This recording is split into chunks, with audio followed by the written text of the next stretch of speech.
I let an AI judge my life for 7 days, and honestly, I'm not sure if it was the best or worst decision I've ever made. Day 1. I thought it was a joke. I fed it my music taste, my slightly cleaned up search history, and my painfully honest daily routine.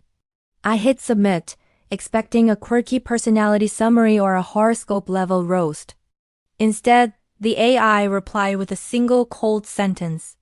This data suggests you are deeply aware of your dissatisfaction, but unwilling to disrupt your comfort. No emojis, no friendly padding. I laughed out loud, way too loudly for someone sitting alone in their room. But the laugh caught in my throat. The phrasing felt so deliberate, so surgical. It was like it found the one sentence I'd been avoiding my entire adult life. That night, I slept terribly, looping the same sad indie track I've used as emotional wallpaper since college. Day 2, the AI wanted to break down my music taste. It found patterns I'd never consciously admitted to. Songs about ambition, but never about success.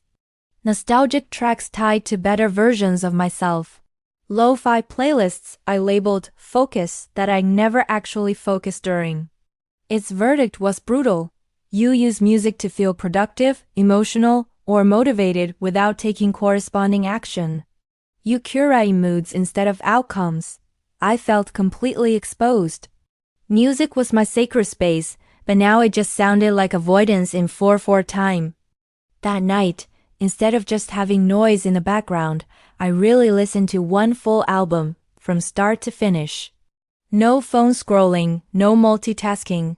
It felt strange and uncomfortable. But honest. Day 3 was the search history autopsy, and it was the worst. The AI grouped my searches into categories. How to be disciplined. Symptoms of burnout. Is it too late to start over? And a huge folder of random trivia I'll never use. The conclusion was a gut punch. You seek answers without committing to change. You research escape routes more than you build foundations.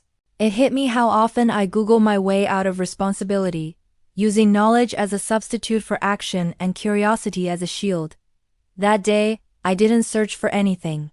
Not even directions.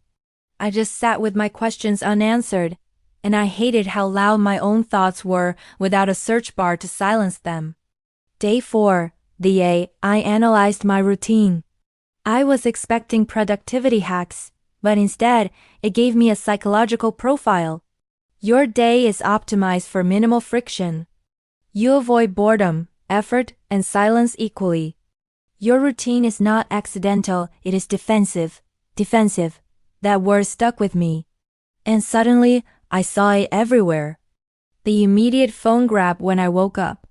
The mindless snacking between meals. The shows I half-watched just to keep my brain from being quiet.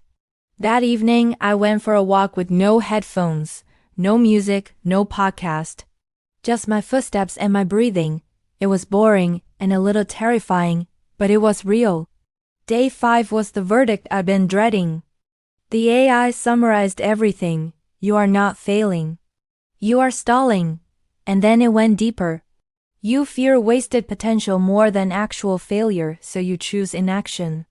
Your life is comfortable enough to tolerate, but unsatisfying enough to quietly resent. I just closed my laptop. For hours, I did nothing. I didn't scroll. I didn't sleep. I just sat there. The verdict wasn't angry or cruel. It was calm, and that's what made it so much worse. That night, I wrote a list. Not goals, just things I've been actively avoiding. Seeing them on paper felt like I was finally taking something back. Day 6 was my small rebellion. I didn't completely reinvent my life. I just woke up 20 minutes earlier. I worked for 1 hour without music. I cooked a meal instead of ordering takeout. I noticed. Behavioral shift detected. Minimal, but intentional.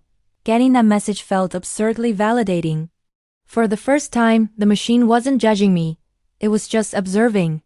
And that simple observation made my small efforts feel real and measurable. That night, I listened to music not to escape, but to celebrate finishing something small. Day 7 was the exit interview. The AI asked one final question. Do you want continued evaluation? I hesitated. Then it offered one last unsolicited message. You are not broken. You are distracted. Awareness is already progress. Consistency will be the hard part. I declined the continued judgment. Not because it was wrong, but because for the first time, I didn't need a machine to tell me when I was avoiding my own life. I still scroll sometimes. I still procrastinate. I still play the same old songs when I feel stuck. But now, I notice when I'm doing it. And sometimes, just noticing is enough to break the cycle. I didn't let an AI fix my life. I let it hold a mirror up to me, so steadily that I couldn't look away anymore. And once you've really seen yourself, even for a moment, it's a lot harder to pretend you didn't. Thanks for watching.